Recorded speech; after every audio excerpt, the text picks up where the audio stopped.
پہنچایا ہے۔ دعا گو بھی ہوں کہ رب تعالی محبوب کی قبر پاک پر کروڑوں رحمت نازل فرمائے۔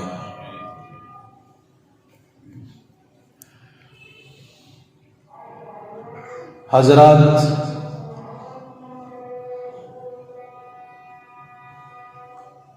دنیا میں اس وقت مختلف کیلنڈر رائج ہیں،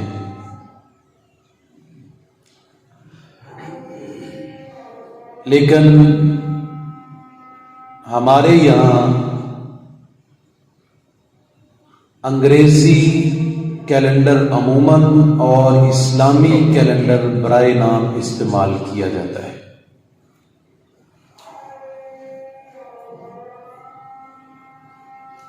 انگریزی کیلنڈر جسے گزشتہ صدیوں میں دیکھتے ہی دیکھتے پذیرائی ملی اور یہ رائج کیا گیا، جس کا پہلا مہینہ جنوری ہے اور آخری مہینہ دسمبر ہے۔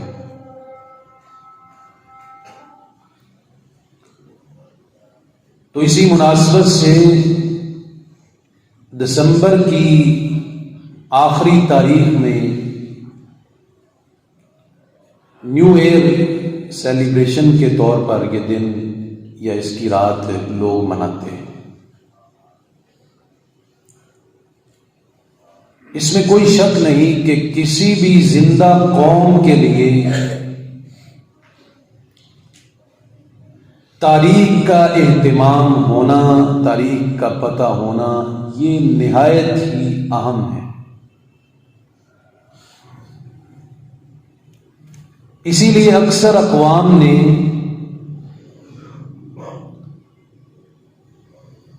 اپنی تاریخ کو قدیم زمانہ کے ساتھ جوڑا ہے۔ بعض لوگوں نے مشہور واقعات کے ساتھ اپنی تاریخ کا آغاز کیا، بعض لوگوں نے بادشاہوں کی بادشاہت کے عروج یا زوال سے اپنی تاریخ کا آغاز کیا۔ یہود نے بیت المقدس کی ویرانی کے واقعہ سے اپنی تاریخ مقرر کی۔ عیسائیوں نے عیسیٰ علیہ السلام کے دنیا سے اٹھائے جانے سے اپنی تاریخ کیلنڈر ایجاد کیا۔ عرب کے لوگوں نے عام الفیل سے، جو ہاتھیوں والا واقعہ ہوا،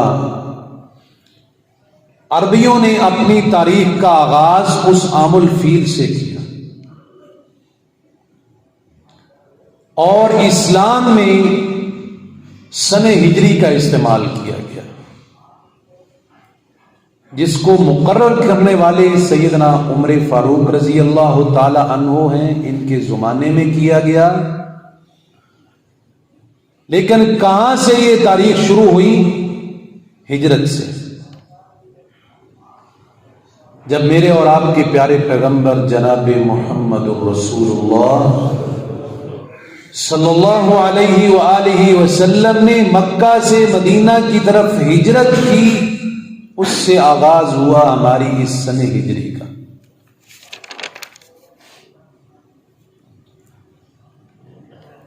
اور آج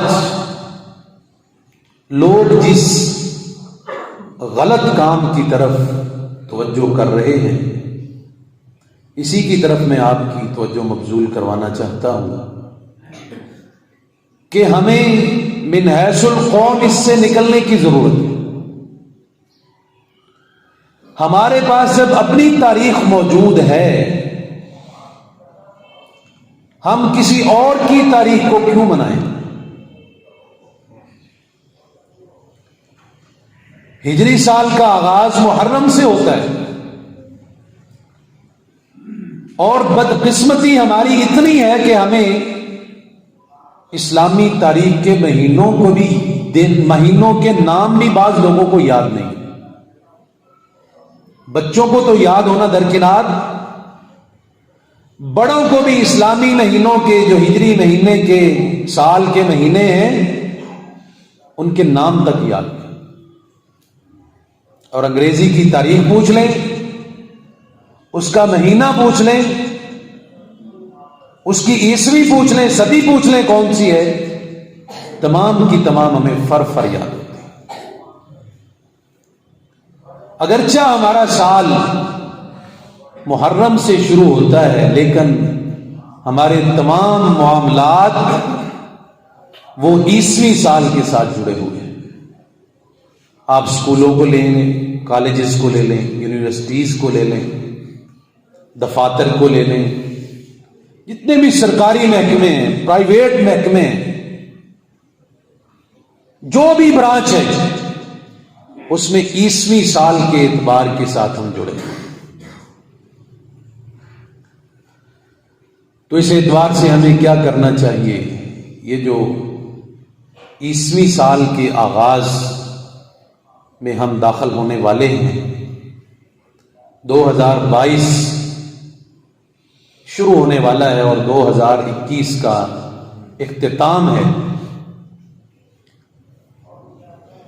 ہمیں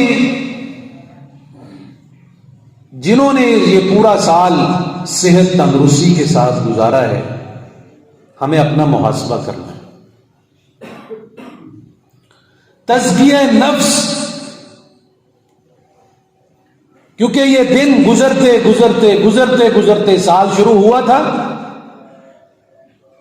اور اب اس کا اختتام ہے، آج آخری دن. وہ گزرتے گزرتے آخر کار اپنی منزل تک پہنچا. اب اگلے سال کا آغاز ہونے والا. ہمیں اس موقع پر اپنا تزکیہ نفس کرنا چاہیے. تزکیہ نفس کیا ہے؟ کہ اپنے آپ کو گناہوں سے دور رکھنا ہے. اس میں دو چیزیں ہیں تزکیے کے اندر: گناہوں سے دور رکھنا اور گناہ سے دوری کے بعد نیکی کی طرف پلٹ آنا. اگر ہم نے اس مسلسل سال میں کوئی گناہ مسلسل کیا ہے اور کوئی نیکی مسلسل چھوڑی ہے تو ہم یہ عزم کریں کہ اس سال میں جو غلطیاں ہوئیں آئندہ اس سے بچنا ہے، اور اس سال میں جو نیکیاں مجھ سے نہیں کی گئیں آئندہ میں نے وہ کرنی ہے. سال تو کب سے ہم بدلتے ہوئے دیکھ رہے ہیں، کیا ہم نے بھی اپنے آپ کو کبھی بدلا ہے؟ سال کب سے چلے آ رہے ہیں، بدلتے ہیں ایک کے بعد دوسرا. اس کا وقت گزر گیا، اگلے کا وقت آ گیا. ہماری زندگی کی عمر کے اعتبار سے جو چیز ہے وہ تو بدلتی ہے لیکن ہمارے معمول نہیں بدلتے، ہم ٹس سے مس نہیں ہوتے. ایک سال گزرنے کے بعد آئندہ سال ہمارا پہلے سال سے بدتر ہوتا ہے، اچھا نہیں ہوتا. حالانکہ ہمیں اس میں تبدیلی پیدا کرنی چاہیے. جب ہمارے جسم میں تبدیلی آئی ہے، ہماری صحت میں تبدیلی آئی ہے، ہماری عمر میں تبدیلی آئی ہے، ہمارے چال چلن میں تبدیلی آنی چاہیے، ہمارے اسلامی جو شعار ہیں ان کے اندر جذبہ اور وہ نیکی کے کام کرنے میں تبدیلی آنی چاہیے. انسان ہمیشہ جیسے جیسے یہ زندگی گزار رہا ہے وہ قبر کے قریب ہو رہا ہے، اور ہمیں یہ بات سمجھ لینی چاہیے کہ اگر ہم نے تزکیہ نفس نہ کیا تو یہ تزکیہ نفس جن لوگوں نے کر لیا وہ جنتوں میں داخل ہوں گے، اور جنہوں نے تزکیہ نفس نہ کیا وہ اللہ کی جہنم میں داخل ہوں گے. تزکیہ نفس یہ بڑی اہم چیز ہے. جنت کے جانے کے لیے، اس کے رستے کے لیے یہ شرط ہے کہ انسان کا نفس پاک ہو، وہ خواہشات سے پاک ہو، اس کے اندر کسی اور کی خواہش نہ ہو، اس کے اندر صرف اللہ اور اس کے رسول کی خواہش ہو. پیارے پیغمبر صلی اللہ علیہ وسلم نے کیا فرمایا کہ مومن وہ دنیا میں زندگی ایسے گزارتا ہے جیسے قید خانے میں ہو. ویسے ہم آزاد ہیں، طبی طور پر آزاد ہیں، اللہ نے ہمیں آزاد چھوڑا ہے. انا ہدیناہ السبیل اما شاکرا و اما کفورا. اللہ فرماتے ہیں ہم نے تمہیں آزاد چھوڑ دیا ہے، اب تمہاری مرضی ہے میرا شکر ادا کرو یا نہ شکری کرو. رستے ہم نے دونوں دکھا دیے. اور میں نے گزارش کی کہ اللہ کے پیارے پیغمبر صلی اللہ علیہ وسلم نے فرمایا کہ مومن اپنے آپ کی زندگی کو ایسے سمجھتا ہے جیسے وہ قید خانے کے اندر ہو. قید کے اندر کسی کو اپنی مرضی کی زندگی نصیب ہوتی ہے؟ کبھی نہیں ہوتی. وہ جیلر کا پابند ہوتا ہے، وہ قید کا، اس کے اوپر جو لوگ ہیں ان کا پابند ہوتا ہے. جیسے وہ رکھیں گے اسی طرح سے رہیں گے. مومن اللہ اور اس کے رسول کی قید میں ہے، ان کا پابند ہے. اگر یہ اپنی مرضی سے قدم اٹھائے گا تو نہیں، پھر قید ختم ہو جائے گی. اگر یہ قید میں سمجھتا ہے اپنے آپ کو اللہ اور اس کے رسول کی قید میں، جو کہ سب سے اچھی قید ہے، جس سے بہتر قید پوری دنیا میں نہیں ہو سکتی، جس سے بہتر لا پوری دنیا میں نہیں ہو سکتا، جس سے بہتر قانون پوری دنیا میں نہیں ہو سکتا، اگر اس قانون اور قید اور لا کے اندر رہتے ہوئے زندگی گزارے تو پھر یہ اس کی زندگی یہ بھی جنت بن سکتی ہے اور آگے بھی جنت ہے. اللہ سبحانہ و تعالی نے قرآن حکیم میں باقاعدہ اس بات کا اعلان فرمایا کہ جنت میں جانے کے لیے لغزشوں سے پاک ہونا ضروری ہے. قرآن کیا کہتا ہے؟ جنات عدن تجری من تحتها الانہار خالدین فیہا وذلک جزاء من تزکا. اللہ سبحانہ و تعالی فرماتے ہیں جنت میں نے تیار کی ہے، اس میں جانے والے، جنت میں داخل ہونے والے، ان کے نیچے سے نہریں بہ رہی ہوں گی جو اس میں ہمیشہ رہیں گے. لیکن کن کے لیے؟ وَذَلِكَ جَزَاءُ مَن تَزَكَّى. فرمایا یہ اس کے لیے جس نے اپنا تزکیہ نفس کر لیا، گناہوں سے پاک کر لیا اور اپنے آپ کو نیکیوں کی طرف لے آیا. قرآن کا دوسرا مقام قد افلح من زکاها وقد خاب من دساها. یا اللہ نے دونوں چیزیں ایک ساتھ بیان فرمائی. قد افلح من زکاها، وہ شخص کامیاب ہو گیا جس نے اپنا تزکیہ کر لیا، جس نے اپنے آپ کو پاک کر لیا. وقد خاب من دساها، اور وہ ناکام ہو گیا جس نے اپنا تزکیہ نہ کیا. جو گناہوں کی دلدل سے نکل نہ پایا، اس کے سامنے کئی سال بدل گئے، کئی زندگیاں ختم ہو گئی، کئی لوگ اس کے سامنے چلے گئے، لیکن اس کی زندگی ٹس سے مس نہیں ہوئی. فرمایا ایسے لوگ نامراد ہیں، اور کامیاب وہ ہیں جو کسی سے عبرت حاصل کر لیتے ہیں. ان کے سامنے کوئی فوت ہوتا ہے، کوئی زندگی چھوڑ کے جاتا ہے تو ان کو دھچکا لگتا ہے، ان کی آخرت سمجھ آتی ہے. ان کے سامنے سال کا اختتام ہوتا ہے تو یہ سمجھتا ہے کہ میری زندگی کا شاید یہ آخری سال ہو جس میں اب داخل ہونے جا رہا ہوں. تو وہ اپنا محاسبہ کرتا ہے کہ پچھلے سال میرے اندر کون کون سی غلطی تھی، اس سال میں نے اس کو دور کرنا ہے. اور اسی طرح میرے بھائیوں، یہ وقت کی قدر کریں. وقت گزرتا جا رہا ہے، لمحے، پھر سیکنڈ، پھر منٹ، پھر گھنٹے، پھر دن، پھر ہفتے، پھر مہینے، پھر سال، پھر صدیاں. یہ اپنی تیز رفتاری میں جا رہا ہے. اور آج کل تو آپ میری اس بات کے ساتھ اتفاق کریں گے کہ سال شروع ہوتا ہے, ختم کب ہو جاتا ہے پتہ ہی نہیں چلتا. یہ قیامت کی نشانیوں میں سے نشانی ہے. پیارے پیغمبر صلی اللہ علیہ وسلم نے فرمایا کہ قیامت کے قریب ہفتے ایسے گزریں گے جیسے دن گزرتا ہے, مہینے ایسے گزریں گے جیسے ہفتہ گزرتا ہے, اور سال ایسے گزرے گا جیسے مہینہ گزرتا ہے. وقت کا پتہ ہی نہیں چلتا. اور ہم اپنے اس وقت کو جو ہمارے ساتھ بڑی تیزی کے ساتھ گزرتا جا رہا ہے, ہم اس وقت کو ضائع نہ کریں. یہ دنیا اور اس کے تمام اسباب یہ عارضی ہیں, مستقل کسی کے پاس نہیں ہے. آج سے پہلے کتنے آئے, کہاں چلے گئے؟ ہماری آنکھوں کے سامنے ہم نے کتنوں کے جنازے دیکھے, ان ہاتھوں کے ساتھ کتنوں کے جنازے اٹھائے.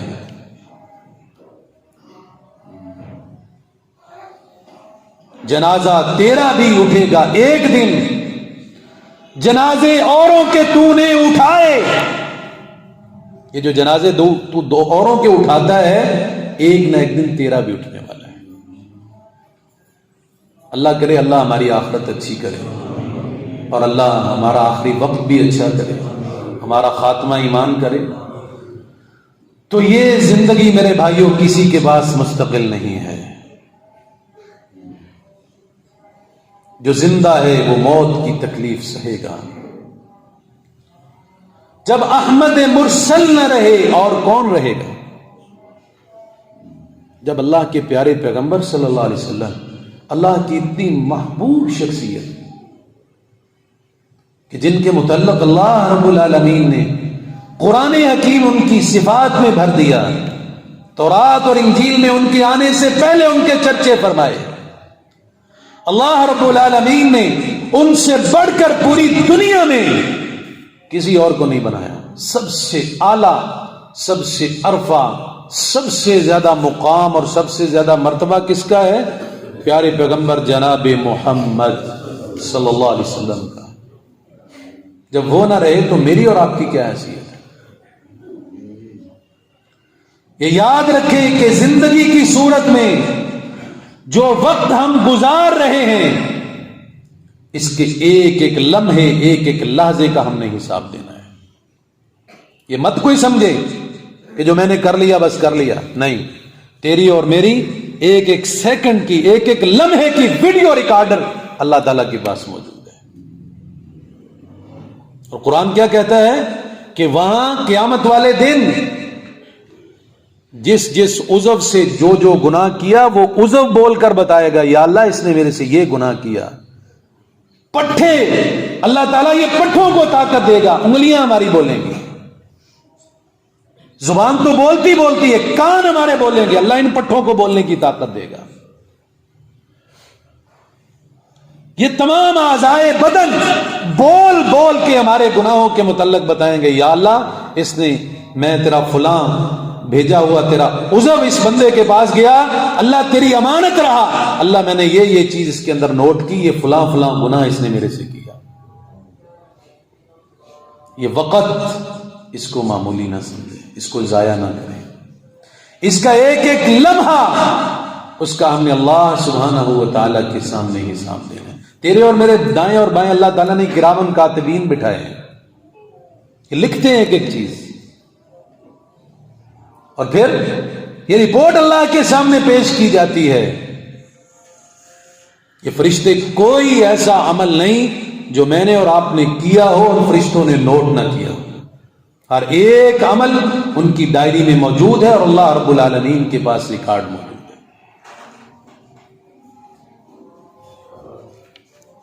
جناب عبداللہ ابن عباس رضی اللہ تعالیٰ عنہ کی روایت ہے, رسول اللہ صلی اللہ علیہ وسلم نے کسی آدمی کو ایک دن نصیحت فرمائی, اور کیا نصیحت فرمائی؟ اغتنم خمسا قبل خمس. فرمایا 5 چیزوں سے پہلے 5 چیزوں کو غنیمت سمجھو. 5 چیزوں کے آنے سے پہلے 5 چیزوں کو غنیمت سمجھو. سب سے پہلی چیز جو سرور کائنات نے بیان فرمائی، شبابک قبل حرمک، بڑھاپے سے پہلے جوانی کو غنیمت سمجھو. یہ جوانی کی عمر، اگر اس عمر میں انسان اللہ رب العالمین کی عبادت کرے تو اللہ تعالیٰ کو یہ عبادت بڑی پسند ہے، بڑی پسند ہے. بڑھاپے میں جا کر تو جب آزائی جواب دے جاتے ہیں، نہ وہ سجدہ کر سکتے ہیں، نہ وہ رکوع کا مزہ ہے، اور پھر پتہ بھی ہے کہ بڑھاپے میں اب ہماری زندگی کی اخیر ہے، اب آگے ہم نے کیا جانا. لیکن مزہ تب ہے کہ انسان جوانی کے عالم میں اللہ رب العالمین کو راضی کرے. پیارے پیغمبر صلی اللہ علیہ وسلم کی دوسری حدیث کیا ہے؟ 7 قسم کے لوگوں کو اللہ قیامت والے دن اپنے عرش کا اسپیشلی سایہ دے گا. اللہ ہم سب کو عطا فرمائے. ان میں ایک شخص کون سا ذکر فرمایا؟ کہ جو جوانی کے عالم میں اللہ رب العالمین کی عبادت کرتا ہے، اگر اس کو وہ عورت برائی کی دعوت دیتی ہے تو کہتا ہے انی اخاف اللہ، میں اللہ سے ڈرتا ہوں، میرا اللہ مجھے دیکھ رہا ہے. اگر یہ جوانی اس عالم میں گزارتا ہے، پیارے پیغمبر صلی اللہ علیہ وسلم نے نبوت والی زبان سے فرمایا اللہ قیامت والے دن اپنے عرش کا اسپیشلی سایہ دے گا اس شخص کو، اس جوان کو، جس دن اور کوئی سایہ نہیں ہوگا. جوانی کی عمر بڑی قیمتی ہے. میرے وہ نوجوان ساتھی بھائی جو میری بات کو سن رہے ہیں، اس جوانی کی ان عمر کو ضائع نہ کریں، اللہ رب العالمین کی فرما برداری میں گزارے، پیارے پیغمبر صلی اللہ علیہ وسلم کی غلامی میں اپنی جوانی گزاریں اگر اللہ رب العالمین کے سامنے سرخرو ہونا ہے. فرمایا شبابک قبل حرمک، سب سے پہلی چیز غنیمت یہ ہے کہ بڑھاپا آنے سے پہلے جوانی کو غنیمت سمجھو. دوسری چیز وصحتک قبل سقمک، اور بیماری سے پہلے اپنی صحت کو غنیمت سمجھو. اور دوسری حدیث میں ہے صحت کے ایام میں اپنی بیماری کے لیے کچھ تیار کر لو.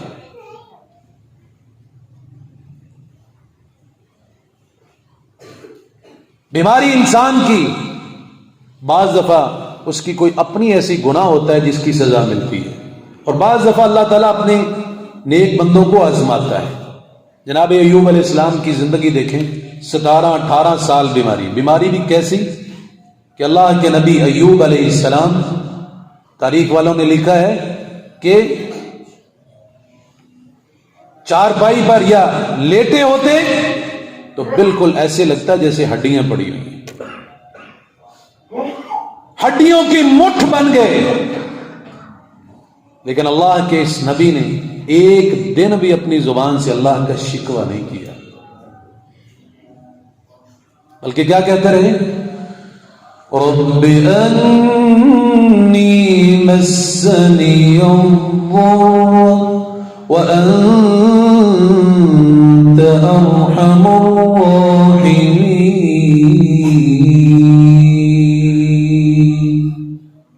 یا اللہ مجھے بیماری نے چھو لیا ہے، تو رحم کرنے والا ہے، میرے اوپر رحم فرما. کبھی اللہ کا دروازہ نہیں چھوڑا، کبھی اس کی ناشکری نہیں کی، کبھی زبان سے کوئی ایسا جملہ نہیں کہا جو اللہ کو ناراض کر دینے والا. قرآن حکیم میں سیدنا ابراہیم علیہ السلام کے متعلق آتا ہے کہ انہوں نے کیا کہا؟ وَإِذَا مَرِضْتُ فَهُوَ يَشْفِينِ. اللہ تعالیٰ نے کلام فرمایا تو جب میں بیمار ہوتا ہوں، بیماری کی نسبت اللہ کی طرف نہیں کرنی کبھی بھی کہ بیماری اللہ نے بھیجی ہے. قرآن کی سیرت دیکھیں، قرآن کی عظمت دیکھیں. اللہ تعالیٰ نے لفظ کیا استعمال کیے کہ ابراہیم علیہ السلام جب میں بیمار ہوتا ہوں تو مجھے شفا دیتا ہے. بیماری کی نسبت اپنی طرف اور شفا کی نسبت اللہ کی طرف، یہی اس کے لائق. فرمایا وصحتک قبل سقمک، اپنی صحت کے ایام میں اپنی بیماری کے لیے کچھ تیار کرو، یا اپنی بیماری کے آنے سے پہلے پہلے اپنی صحت کو غنیمت سمجھو۔ میں نے پہلے بھی کئی دفعہ عرض کی ہے کہ کبھی کبھار ہمیں ہاسپٹل کا چکر لگانا چاہیے، اگر اللہ نے مستقل ہمیں صحت کے ساتھ نوازا ہوا ہے۔ کبھی کبھار ہمیں ان لوگوں کو دیکھنا چاہیے جو سال ہا سال سے بیڈ پر پڑے ہیں، ان کو کسی کا کوئی پتہ نہیں۔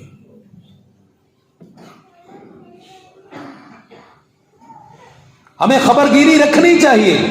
اس چکر کے ساتھ ہمیں کیا ہوگا؟ ہمیں اپنی صحت کا احساس ہوگا۔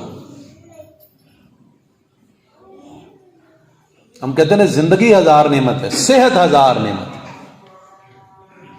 بلکہ ہزار سے بھی اوپر اگر کوئی لفظ ہے تو اللہ تعالیٰ کی یہ اتنی بڑی نعمت ہے، اتنی بڑی نعمت ہے کہ اس کا انسان کسی طرح بھی شکر ادا نہیں کر سکتا۔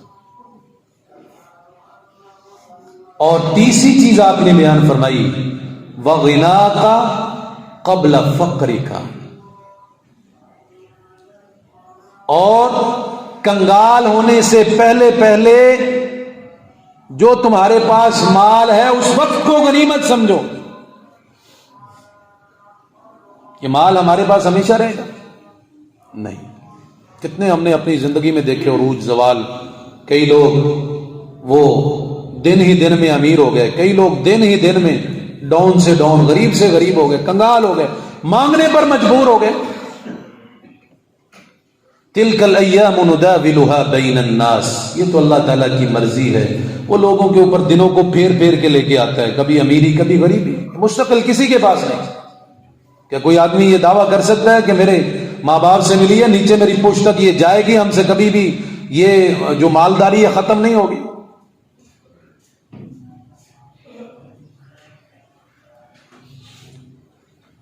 فرمایا وَغِنَاكَ قَبْلَ فَقْرِكَ، فقیری سے پہلے جب تم غنی ہو اس وقت کو غنیمت جانو، یعنی تمہارے فقیر ہونے سے پہلے پہلے اپنی غنا کے دنوں میں اپنے فقر کے لیے کچھ تیار کر لو۔ جب اللہ نے دیا ہے تو اس کے راستے میں زیادہ سے زیادہ خرچ کرو۔ جب اللہ نے نوازا ہے تو اس کے راستے میں زیادہ سے زیادہ دو۔ اس کے ساتھ اللہ تعالیٰ نعمتیں بھی اور دے گا، کیونکہ ایک شکر کا ذریعہ ہے۔ اور قرآن نے کیا کہا ہے؟ لَإِن شَكَرْتُمْ لَأَزِيدَنَّكُمْ، اگر تم شکر کرو گے اللہ فرماتے ہیں میں تمہیں اور نعمتیں دوں گا۔ وَلَئِن كَفَرْتُمْ، اگر تم ناشکری کرو گے، إِنَّ عَذَابِي لَشَدِيدٌ، پھر یاد رکھو میرا عذاب بڑا سخت ہے، میری پکڑ بڑی سخت ہے۔ اور چوتھے نمبر پر فرمایا وَفَرَاغَكَ قَبْلَ شُغَلِكَ، اپنی مصروفیت سے پہلے اپنے فارغ وقت کو غنیمت سمجھو۔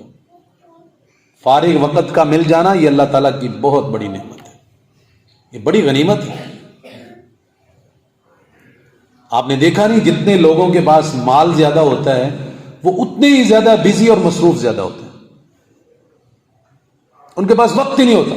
بات کرنے کے لیے وقت مانگا جائے کہتے وقت نہیں۔ تو یہ جو اللہ سبحانہ و تعالیٰ نے ہمیں جتنا دیا ہے اس میں اگر ہمارے پاس فرصت ہے، اگر فارغ وقت ہے تو یہ بڑی غنیمت ہے۔ انسان ہمیشہ اپنے دماغ کو استعمال کرتا رہے نا، ہمیشہ استعمال کرتا، کبھی اس کو خالی نہ چھوڑے۔ تو سائنس ڈاکٹر کیا کہتے ہیں کہ جلدی اس کے دماغ خراب ہونے کا خدشہ ہوتا ہے، اس کو کچھ نہ کچھ فراغت کی ضرورت ہوتی ہے۔ اگر ہر وقت ہی یہ کام کرتا رہے، حرکت میں رہے، تو کسی کی بس کی بات نہیں ہے کہ وہ اس کو درست رکھ سکے۔ فارغ وقت کا مل جانا یہ اللہ تعالیٰ کی بہت بڑی نعمت ہے، لیکن کیا اس فارغ وقت میں ہمیں اللہ کو ناراض کرنا چاہیے؟ یا اللہ تعالیٰ کی رضا والے کلمات اپنی زبان سے ادا کرنے چاہیے؟ پیارے پیغمبر صلی اللہ علیہ وسلم کے بارے میں کیا آتا ہے کہ آپ ہر وقت اللہ کا ذکر کیا کرتے تھے، زبان سے سبحان اللہ، الحمدللہ، اللہ اکبر، استغفر اللہ، لا حول ولا قوت الا باللہ، لا الہ الا اللہ، یہ کلمات آپ کی زبان سے جاری و ساری رہتے، ہر وقت اللہ کے پیارے پیغمبر صلی اللہ علیہ وسلم اللہ کے ذکر میں مصروف رہتے، اپنا کام بھی کریں ساتھ ساتھ اللہ کا ذکر بھی کریں۔ ہر آدمی کا کام بولنا تو نہیں ہوتا، پڑھانا تو نہیں ہوتا، سکھانا تو نہیں ہوتا، کئی لوگ دفتر میں بیٹھے ہیں، انہوں نے لکھائی کا کام کرنا ہوتا ہے، کئی اپنے کام میں مصروف ہوتے ہیں، کوئی ملازمت میں، اس کا کام بولنا نہیں ہوتا ہر وقت، لیکن جس کو جہاں وقت میسر ہو وہ اللہ کے ذکر کے ساتھ اپنی زبان کو تر رکھے، تو یہ زبان قیامت والے دن ہمارے حق میں اللہ کے سامنے سفارشی بنے۔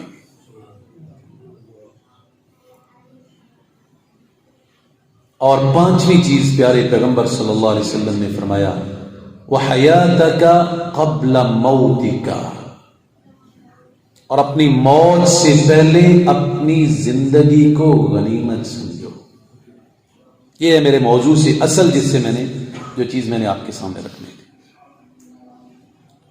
کہ موت آنے سے پہلے پہلے اپنی زندگی کو غنیمت سمجھو، اس کا ایک ایک لمحہ وہ آپ قیمتی بنائیں، ایک ایک لمحہ وہ قیامت والے دن اللہ سبحانہ و تعالیٰ نے اس کے متعلق ہم سے حساب لینا ہے۔ ثم لتسألن یومئذ عن النعیم، اللہ رب العالمین فرماتے ہیں جو نعمتیں میں نے تمہیں دنیا میں عطا کی ہیں ان کے بارے میں ضرور بضرور سوال کروں گا، سوال ہونا ہے۔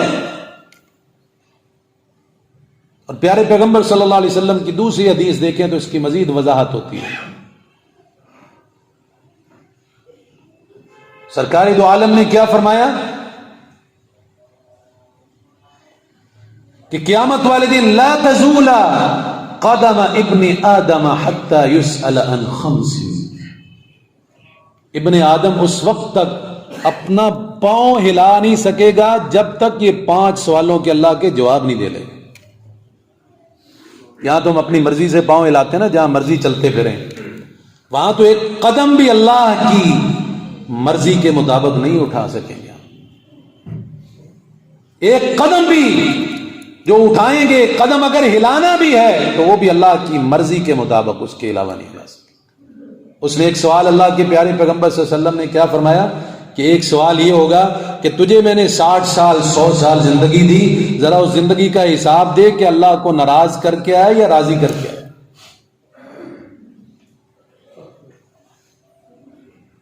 اور قرآن حکیم میں بھی اللہ سبحانہ و تعالیٰ نے وقت کی اہمیت کو واضح کیا ہے۔ یا ایھا الذین آمنوا اتقوا اللہ ولتنظر نفس ما قدمت لغد۔ اللہ سبحانہ و تعالیٰ فرماتے ہیں اے ایمان والو اللہ سے ڈرو، اور جو یہ زندگی ہے اس کے ختم ہونے کے بعد تم نے اگلی زندگی میں جس میں جانا ہے اس کے لیے کچھ نہ کچھ تیار کرو۔ اس کا مطلب ہے یہ زندگی عارضی ہے۔ میرا اور آپ کا ایمان بھی یہی ہے کہ اس زندگی میں کوئی ہمیشہ رہنے کے لیے نہیں آیا، یہ زندگی عارضی ہے۔ اور اسی طرح پیارے پیغمبر صلی اللہ علیہ وسلم کا دوسرا فرمان، نعمتان مغبون فیہما کثیر من الناس الصحۃ والفراغ، فرمایا 2 نعمتیں ایسی ہیں جن کو لوگ کثرت کے ساتھ ضائع کرتے ہیں، کسی کو احساس نہیں ہوتا۔ الصحت ایک صحت ہے اور دوسری فارغ وقت ہے۔ آپ نے فرمایا یہ 2 نعمتیں ایسی ہیں جو اللہ نے بہت سے لوگوں کو عطا کی ہیں، لوگوں کو اس کی قدر کا پتہ ہی نہیں۔ میرے بھائیوں، یہ جو سال ہم نے ختم کر لیا، کل ابھی ہم سنتے تھے سال شروع ہو رہا ہے، آج ہم نے دیکھا کہ سال کا آخری دن ہے، کل ہم نئے سال میں داخل ہو رہے ہیں۔ ہم نے اپنا محاسبہ کرنا ہے۔ گزشتہ سال میں اگر اللہ رب العالمین نے ہمیں صحت سے نوازا تھا تو ہم نے اس صحت کی کتنی قدر کی، ہم نے اس صحت سے کتنا فائدہ اٹھایا، اللہ کی کتنی فرما برداری کی، یا اس صحت کے ہوتے ہوئے بھی ہم نے اللہ کو ناراض کیا؟ جن کے ساتھ ہمارا تعلق تھا، رشتہ دار تھے، کیا پورے سال میں نے ان کو ناراض رکھا یا راضی رکھا؟ اگر نہیں راضی رکھا تو یقیناً یہ نیا سال آ گیا ہے، ہو سکتا ہے اسی سال میں میری اور آپ کی موت کا پیغام ہو، ممکن ہے نا؟ کتنے تھے جو پچھلے سال تھے ہمارے ساتھ، شروع میں تھے، درمیان میں گئے، آخر تک کئی ختم ہو گئے. ہمارے جماعتیوں میں کئی لوگ ہمیں نظر آتے ہیں. ممکن ہے یہ آخر اگلا سال جو شروع ہو رہا ہے اس میں ہماری زندگی کا پتہ بھی ختم ہو. تو ہمیں اپنی پچھلی زندگی کے جو سال گزارے ہیں ان کا محاسبہ کرتے ہوئے اپنا یہ سال اللہ کی فرما برداری میں گزارنے کا اللہ سے عزم کرنا چاہیے. اگر نمازی نہیں تھے تو اب اگلے سال کے لیے آپ یہ اپنا شیڈول تبدیل کریں اور کہیں کہ یا اللہ پچھلے سالوں میں جو کوتاہیاں ہوئیں وہ تو معاف کر دے، آئندہ میں نماز پڑھوں گا.